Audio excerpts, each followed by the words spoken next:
Hi everybody, and welcome to the latest episode of the Retro Games Revived Lock-Up Show. I've got quite a few bits of Commodore 64, a couple of Xbox original games, and a PS5 game. And yeah, I've been blitzing the Commodore 64. As you know, the PS2 collection, it ain't gone. I've got absolutely hundreds of games left still. I've shifted a few of them with a PS2 collector, early doors. I've took a fair few to CEX, but there's hundreds that, CEX, it's, they're worth 10 pence and that, I'd rather give the games to people I know rather than sell it to CEX for 10p or whatever. I know there's a lot of crap there, which I'm probably going to struggle to shift, to be honest, but it is what it is. I have got piles of games and I've got them labelled up for people. I've been sharing photos in the WhatsApp group, and yeah, there's a few bundles there ready to go to people, members of the community, and I've still got almost a full cabinet of games still to show people. If you're not in the WhatsApp group and you're interested in some PS2 games, there's no big hitters there anymore, I'm afraid. But there might be games there that pique your interest. Like I say, if you're not in the WhatsApp group, so you won't have seen what's on offer, let me know in the comments, and we'll sort it out, and we'll either WhatsApp you some photos or email you, whatever.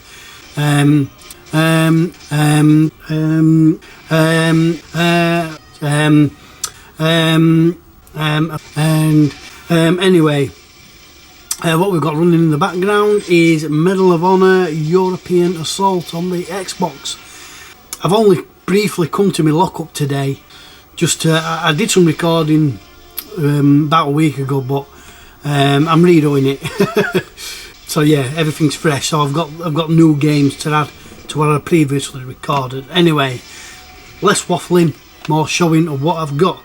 I'm going to start with the non-C64 stuff, which is basically a couple of Xbox original games and a PS5 game. The PS5 game in question is Road 96. I did play a game called Lake, which I've got to be honest, where is it? I've got to be honest, wasn't very good. It was it was billed as the most chilled out game you could ever play, and I like games like that. I like to just wander around at my own leisure, and that to be fair, in that game it was just a little bit too chilled out. Anyway, I was just searching for PS5 games. What I'm doing is I don't search in my eBay search. I put for like under £18. There's a load of PS5 games under, well, just over a tenner, to be fair. Can't remember how much this cost me off the top of my head, but this is Road 96. The preview trailer kind of showed a nice gentle introduction, which kind of turns dark, which I liked the sound of. Eddie has proceeded to tell me that it's probably another one of those chilled out games. Probably get bored of it soon. It's still sealed, so it may still remain sealed. And I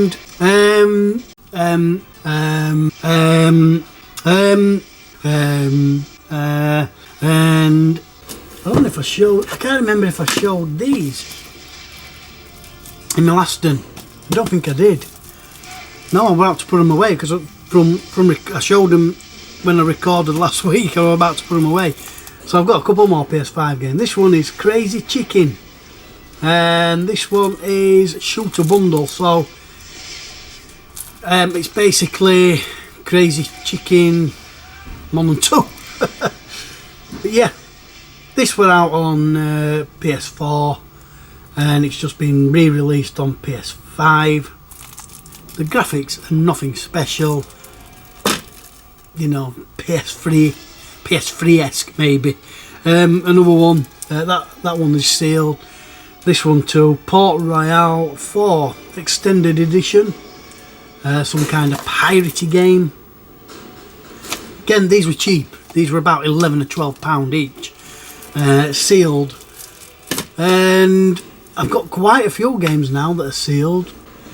You know, I'm one of these I've never really been bothered about them being sealed and just ripped them open, but I don't know, there's a kind of a bit of an appeal there now with my PS5 games.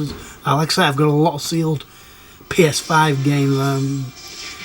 I can kind of understand Dylan Craven's or Hyper Trigger X's look on sealed games. Well, anyway, onto some Xbox original games, and I took a few games to be sold at CEX, and I was just having a browse while I was waiting for them to check the discs and what have you, and I came across the Xbox section, and I was actually looking for maybe COD titles that I didn't actually have for my collection, and I actually came across some other first-person shooter World War II games.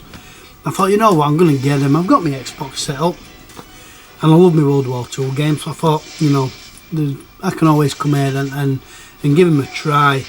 I've always been a Sony fanboy, but you know what? You know, people have told me the Xbox, or I don't know if it's the original Xbox or later Xboxes, but they say that they run a little bit faster, so I'll give them a try. Anyway, the first one is Brothers in Arms, Road to Hill 30. Played this on the PS2. It's a cracking game from a cracking series. Well, I say series, I think they're only 2 or 3 games. I've only got 2 here. This was 50 pence, so I was going to pick that up, not a problem, without any doubt. Absolutely love it. It's a really good shooter. It's a shame the Brothers in Arms franchise didn't really carry on into next gen consoles, because I thought they were really good games. The second one, Brothers in Arms Earned in Blood, yet again cracking shooter. As you know, I do like my first person shooters. We've got playing Medal of Honor Allied Assault, European Assault, sorry. That last one was 50 pence as well, as you've seen. This one was £1. As well as my COD collection, I've got a Medal of Honor collection, but I'm only collecting the games for Medal of Honor. I think I mentioned it before. My COD collection is just anything to do with COD. But yeah, I didn't have this for the Medal of Honor series in my collection. European Assault, I haven't played that many times, if I'm honest. Tends to be, well, one of them's next, like Frontline and Rising Sun. That is my one of my all-time favourite Medal of Honor games. And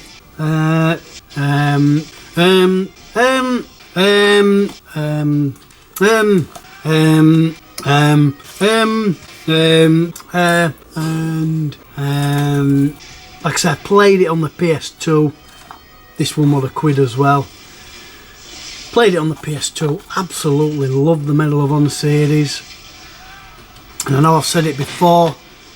Maybe my opinion has changed a bit nowadays, but before I used to prefer Medal of Honor over COD. Rising Sun is based on, you know, in Japan. It's a fantastic game, very atmospheric as well, very atmospheric, and I do love that in a game. But those are the non-C64 pickups.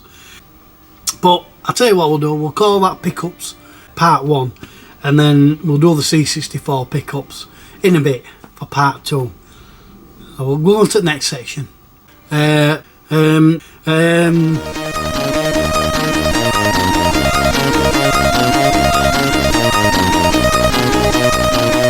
you know me, I'm always looking to evolve things, aren't I? And one particular thing about my arcade cabinet that I did think of at the time of building it was how would I incorporate maybe in future some kind of steering wheel based system for it.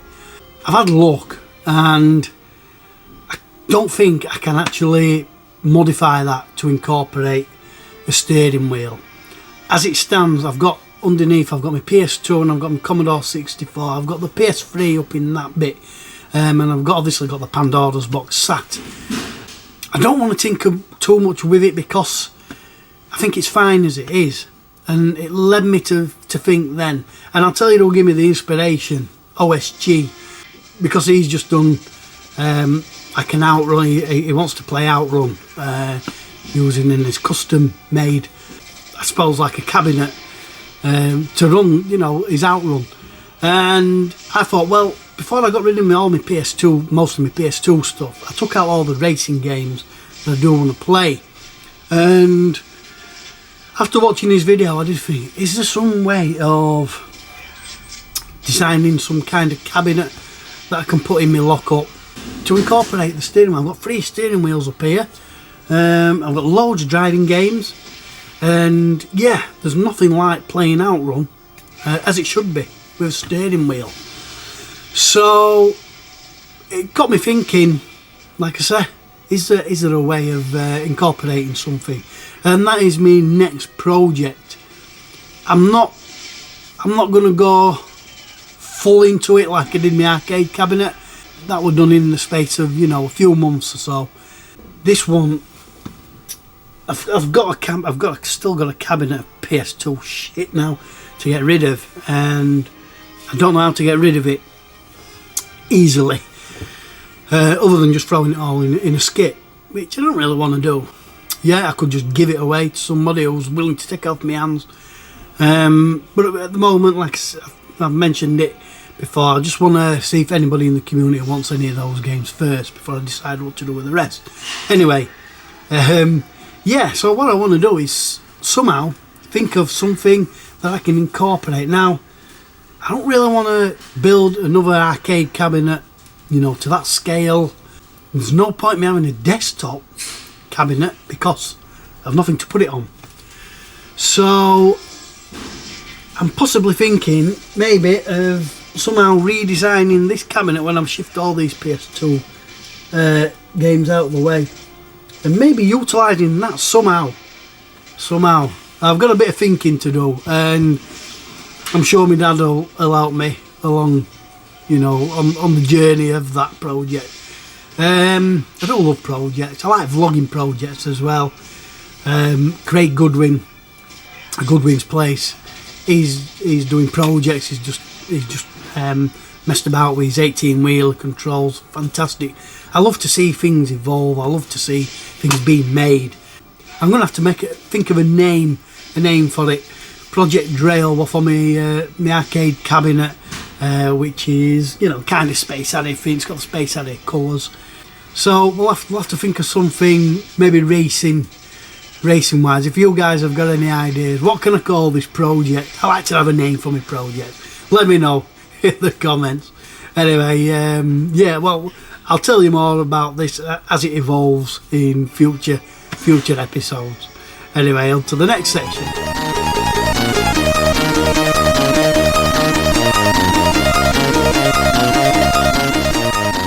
So what I thought I'd do now, obviously I've got moved on the PS2 collection, especially from this PS2 wall, and now this is the wall of Commodore 64.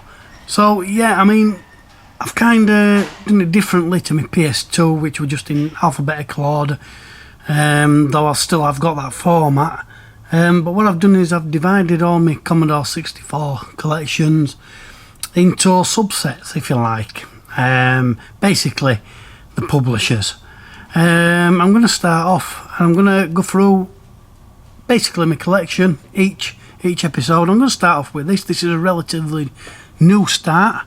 This is GBH. GBH it's the budget range for Gremlin Graphics. Gremlin Graphics were based in Sheffield, and they produced some great games, the Monty Moles, Bounder, and you know, various other, Jack the Nipper, various other things, other games. But yeah, GBH is their budget range. So let's start. There's only 8 games to go through so far. This isn't the full set, by the way. This is just where I'm at the moment. There's 8 games to go through, and we'll start with Footballer of the Year 2, and It's a fairly basic looking artwork.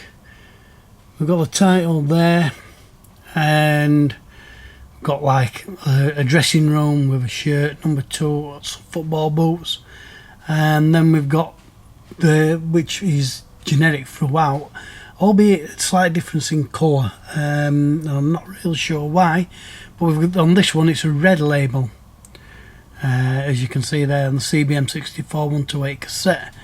But yeah, the GBH is always in red, green, blue. And move on to Impossible, part of the Monty Mole series, and it's not one of the best, I don't think. I think the original 3 are still the best, but you know, it is what it is, and still try to cash in on that name, Monty Mole. Here we've got same kind of design. This one's got like a blue surround. That one there's got a green. I think they just like to mix them up. I don't think there's any particular reason why. You know, I don't think they're colour coded, I should say. This one has the red CBM banner as well, and the usual GBH logo.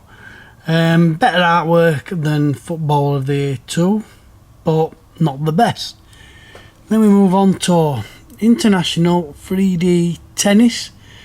Obviously a tennis game, which this one quite spectacular for its time. It uses like wireframe graphics.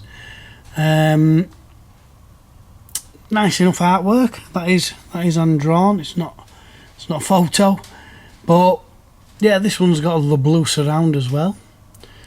The title at the top and the tennis player. This one, like I said, for some reason it's got the orange.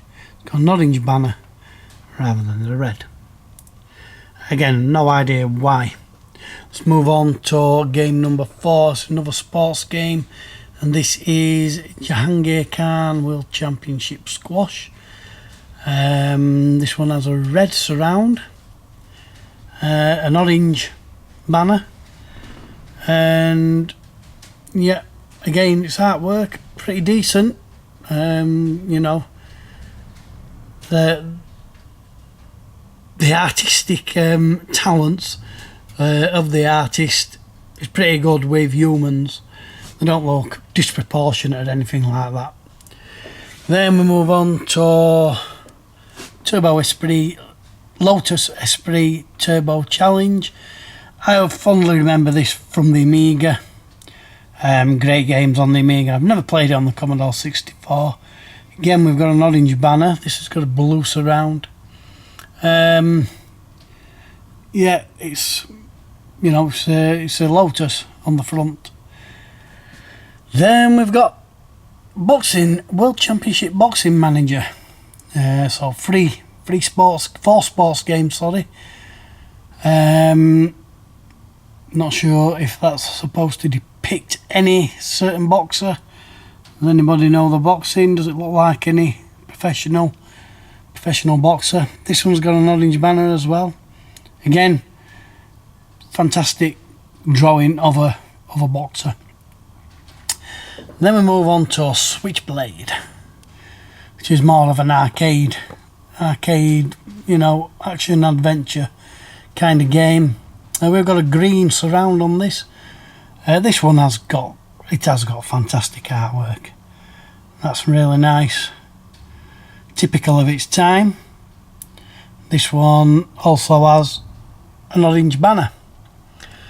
And then lastly, we have got Shook, otherwise known as, well, originally known as Shoot 'em Up Construction Kit, otherwise known as Shook, basically abbreviated SEUCK, Shook. It's basically a games maker or a shoot 'em up creator, and it has such a fantastic interface. It's so easy. There's no coding necessary. And this is actually true, but there has been some you know, official released games made with Shook, albeit you know, they've given it a better title screen and maybe added some music. But yeah, it has basically been, certain games have been made with Shook and then they've just tidied it up a bit, the front end and what have you. This one's got a red banner. So we've got 3 with red banners. 1, 2, 3, 4, 5 with orange. And again, they all feature the same surround and GBH logo at the bottom. I think it's a lovely set to collect so far, and there's not many more titles to collect, to be honest. So far it's very uniform.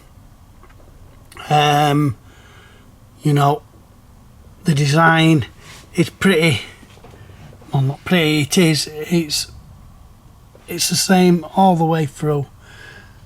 So when they're stacked, put together, looks really nice. I'm really impressed. So that is the GBH range, up to date. There's more to come yet.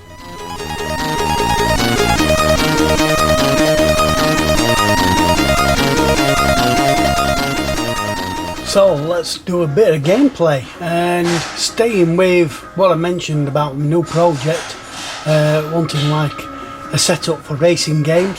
Why not let's do a racing game and give you a bit of Outrun 2006 Coast to Coast. This is on the PS2. So the PS2 is connected to the TV of the arcade cabinet. It's part of the arcade cabinet.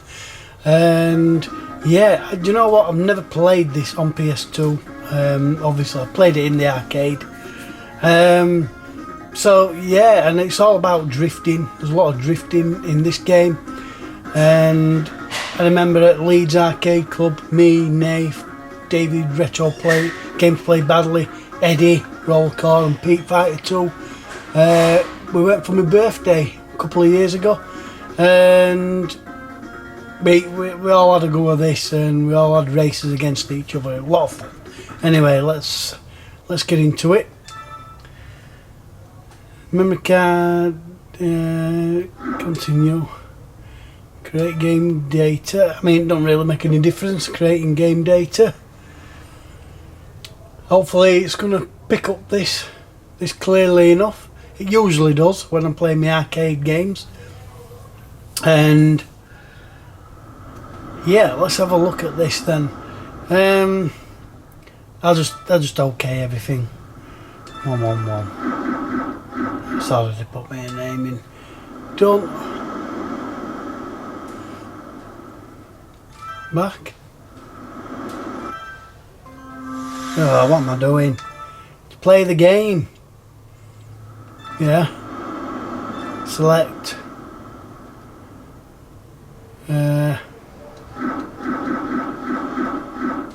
Done. What's it doing? Not signed in. Signed in as what?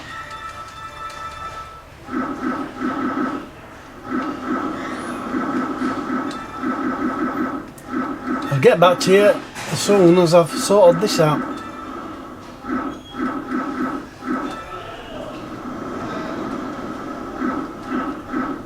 Oh, there it is. There it is. I just want I wasn't going down far enough. So single player, coast to coast. Oh, by the looks of it, it does have the original Outrun on. That'd be fantastic. We'll go with the sexy blonde lady, Clarissa. Drive course. Have we got the red? It's not available. Let's go for the black 365 GTS. Automatic. We'll have a bit of splash wave.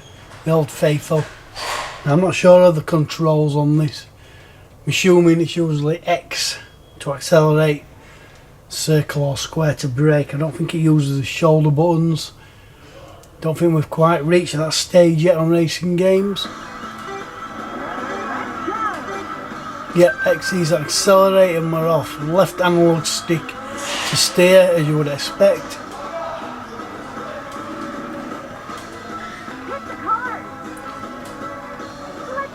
Gorgeous graphics. I mean, this is gonna play a lot better with a steering wheel, foot pedals. I'm bashing into everybody here. I'm not sure if you're supposed to do that.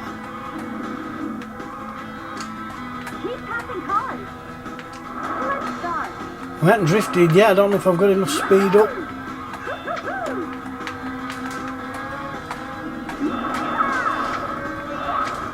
Oh. It's Fast and Furious. We've reached this first split. There we go. I've got it now. So to drift, you basically accelerate into a corner, brake, and then accelerate again.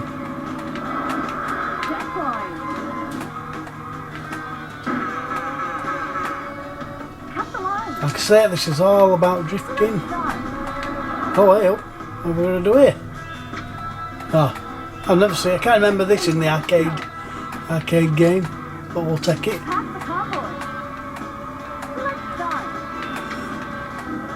It's like little challenges. I don't really like that. Don't want to do challenges on the course. Sliding. Yeah, so each stage seems to be. Oh, of course, I suppose you only get the proper experience if you're actually racing against somebody. We'll go right again. Drift around this corner. Keep hitting sides, get off the grass. It's very fast. And there's a lot of cars, a lot of vehicles.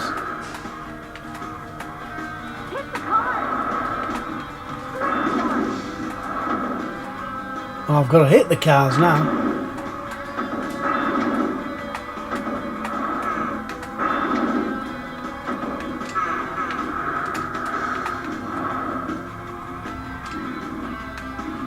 Nice scenery. Outrun's always had good scenery, I think.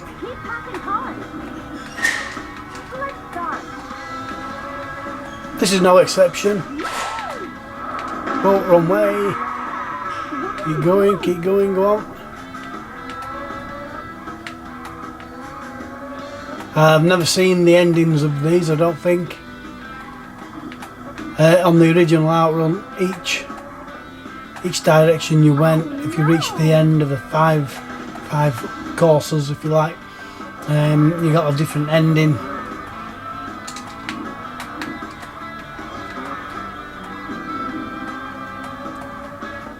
I'm going to make this, it looks like I'm going to make this one.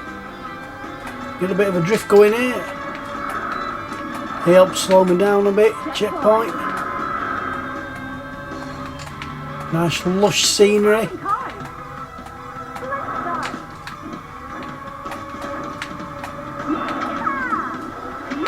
Get off the damn grass.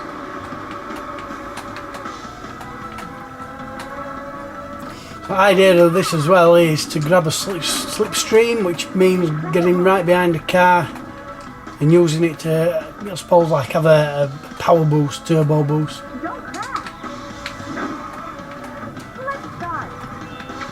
Don't crash. That's easier said than done.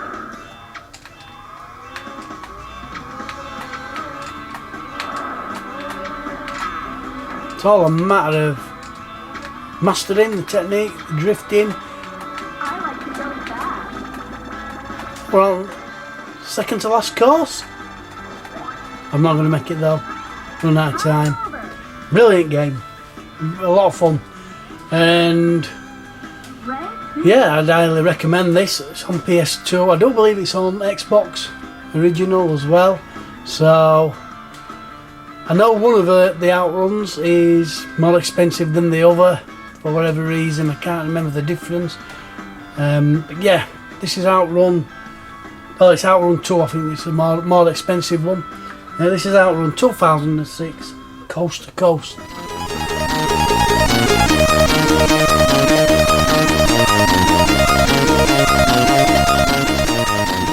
So the last part.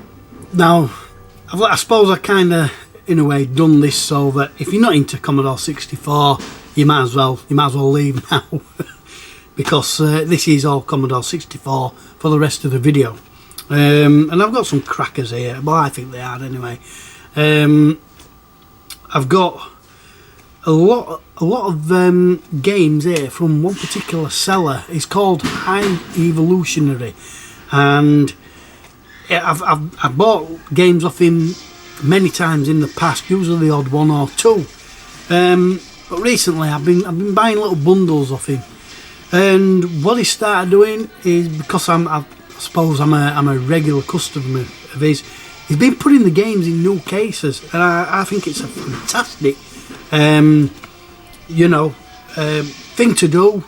So I don't know if he does it to, well, I can't remember him doing it previously.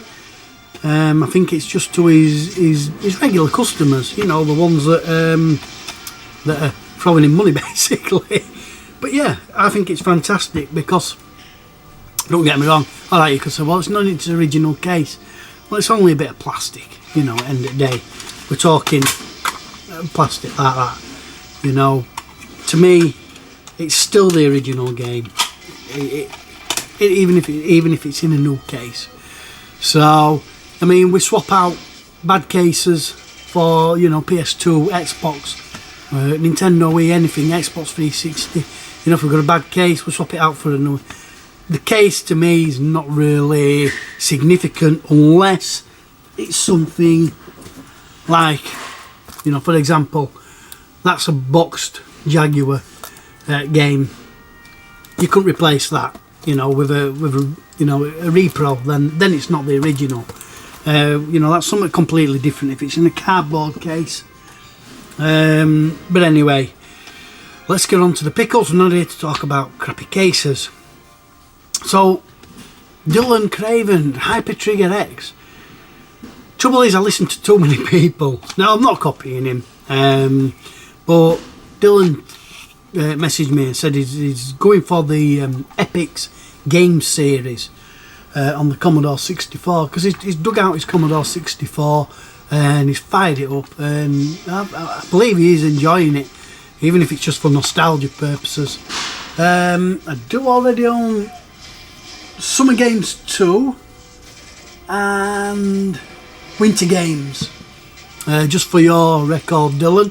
Summer Games 2 and Winter Games I have, but also what I picked up is California Games.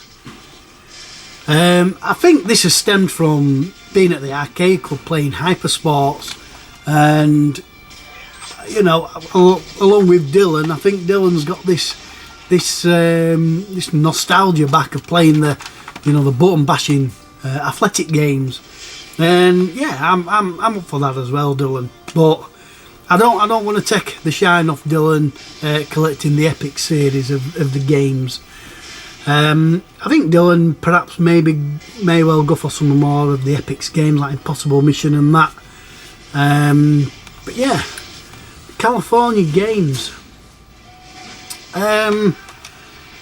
Just different events: surfing, BMXing, frisbee throwing and catching, and it all requires timing, button bashing, joystick waggling, the usual fanfare for these kind of games that we used to play when we were young'uns. He's put it in a new box, like I said, so it's in fantastic condition. I mean, the insides are in fantastic condition anyway, but these games, the set of games come in double size cassette. They always came with like a big pull-out instruction leaflet, because there's a lot of things, there's a lot of instructions and guides to each particular event in these games. So yeah, fantastic to have that in the collection, fantastic to have it in a new case. We've got Hardball. This is on the Kicks range. I'm not going to dwell too much on all of these. It's basically baseball. I think it was officially originally released by, don't think I've got it, I can't remember, US Gold maybe, but that's Hardball, again in the new cassette. This one, part of the Mastertronic range. I'm slowly going for the Mastertronic set, but I know it's a long haul and I know there's a few hard ones to find, so it's, like I say, it's just a long slow haul. That's Hunter's Patrol. Don't know too much about that one. This one is on the Mastertronic, but like the later release, the kind of rebranded. This is the rebrand. This is Werewolves of London. It's an adventure, action adventure game, I suppose. You control your werewolf. Well, he's werewolf by night, and just a human being by day. Kind of similar to Saberwolf, where you have, you know, the moon transition to daytime, clouds going over the sun.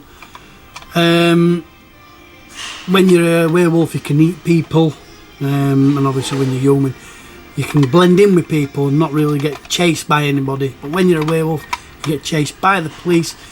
The idea of the game, if I remember, is you've got to eat a certain amount of bad people. I can't quite remember the storyline. This is Gapless. Again, this is on the modern rebranded Mastertronic label. Gapless is basically Gallagher free, and it is a coin-op conversion.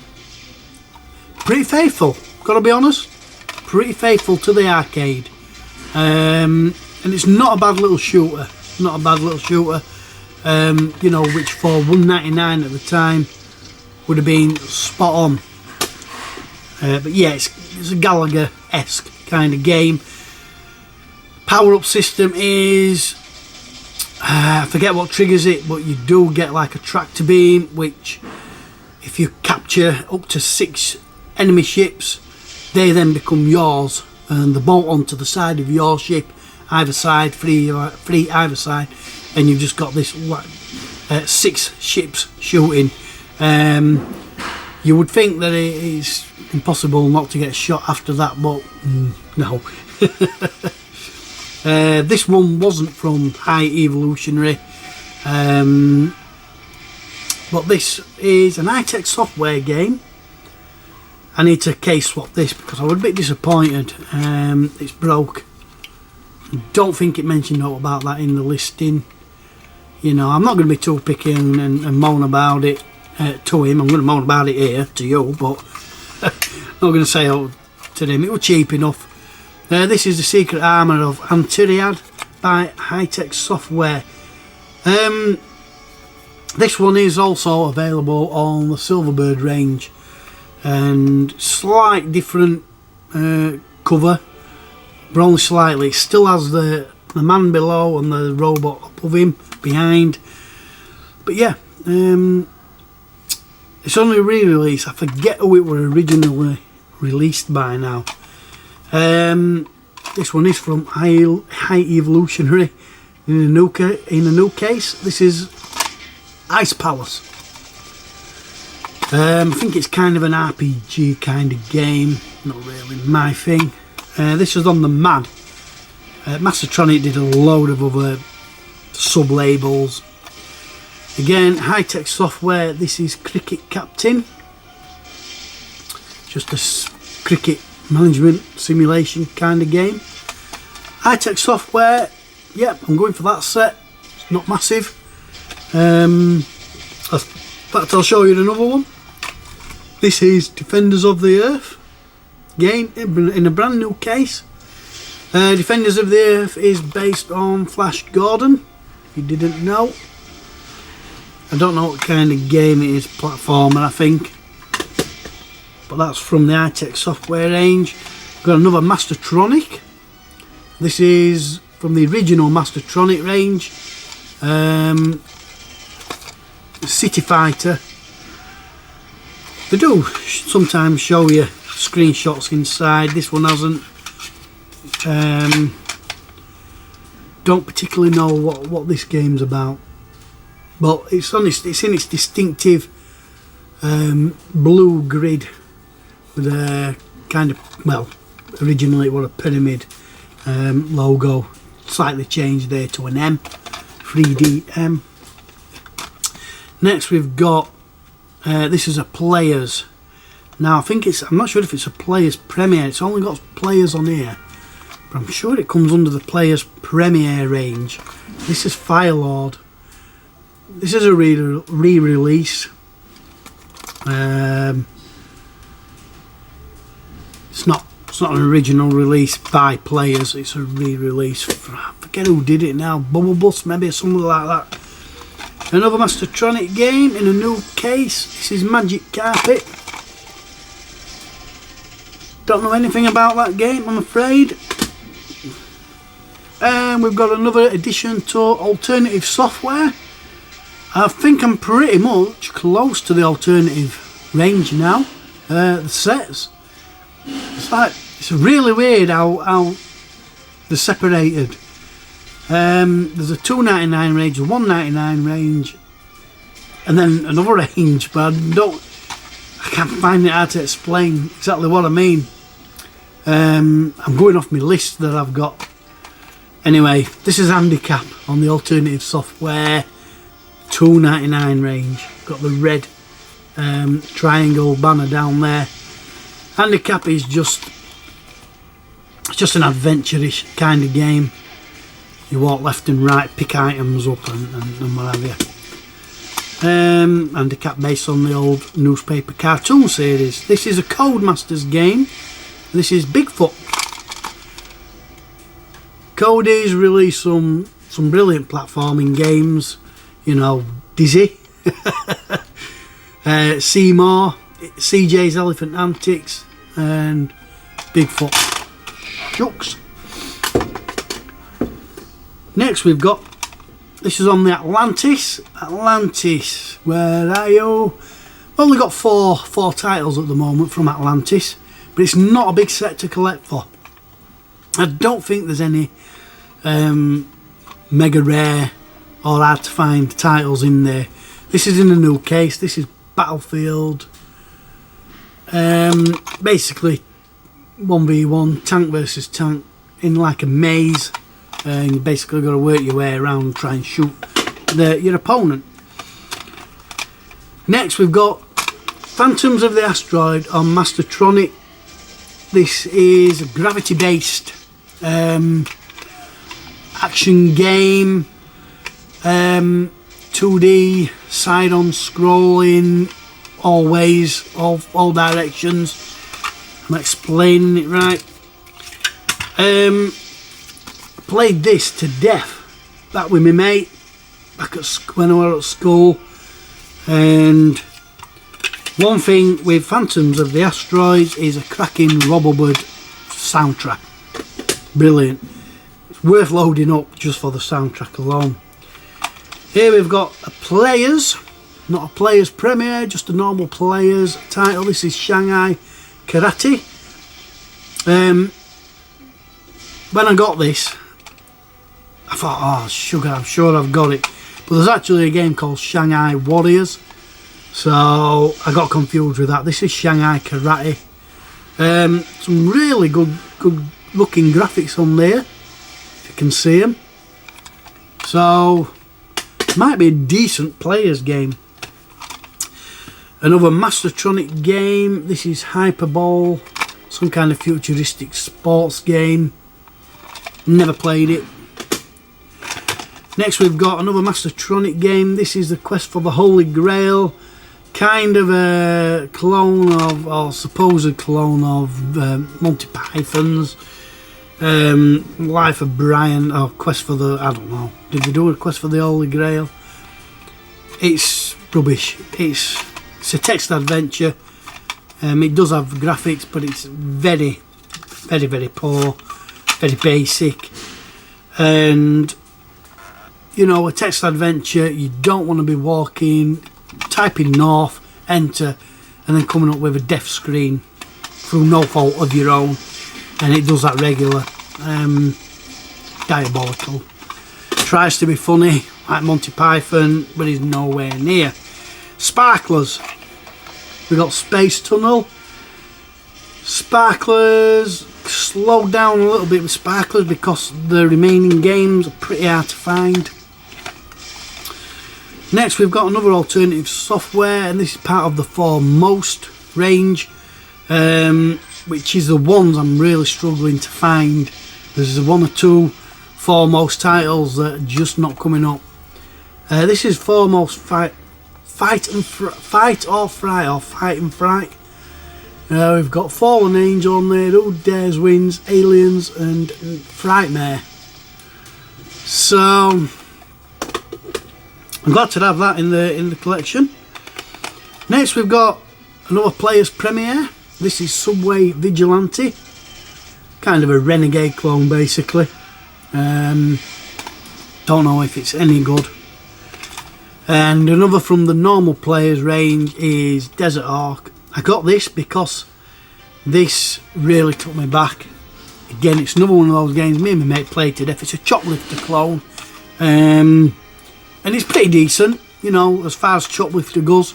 It's not bad. It's not bad for a $1.99 game. Next, we've got two Mastertronic games left. This one is on the Mad range. This is Meltdown. So countdown to Meltdown. Looking at the screenshots, but I can't really tell without my glasses. And then Pipeline 2. Basically, a clone of Mario Brothers. You know, when they did the, I'll show you, with the pipes. Yeah, I think there was a Mario game, wasn't there, like that? Is that how Mario started off? Because the plumbers, aren't they? So they repair pipes. And this is basically the same thing. You've got enemies coming on screen, making holes in pipes. You've got to repair it. And you've got to try and fill up the tank by repairing the pipe so the water or whatever it is flows through the pipes into the tank. And that's it. And that's all the pickups for now. I know it's quite a bumper one.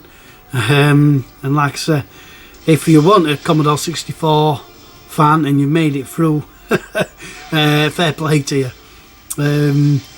But yeah, hopefully I'm going to get some more games on the way. I'm certainly definitely going to buy some more off my good friend. It's called Matt, High Evolutionary, and I'll put a link in the description below to his eBay site, because he is a good lad. There's a lot of communication, a lot of good customer, you know, engagement. He always tells you that he's going to post the games out. So, brilliant seller, one of the best I've come across. But yeah, that is it for now. And you know, kind of well, should be a monthly thing really, this, but all depends on how I can get to me, how and when I can get to my lockup. But anyway, thank you for watching, and until the next episode of the Lockup Show, take care and see you later.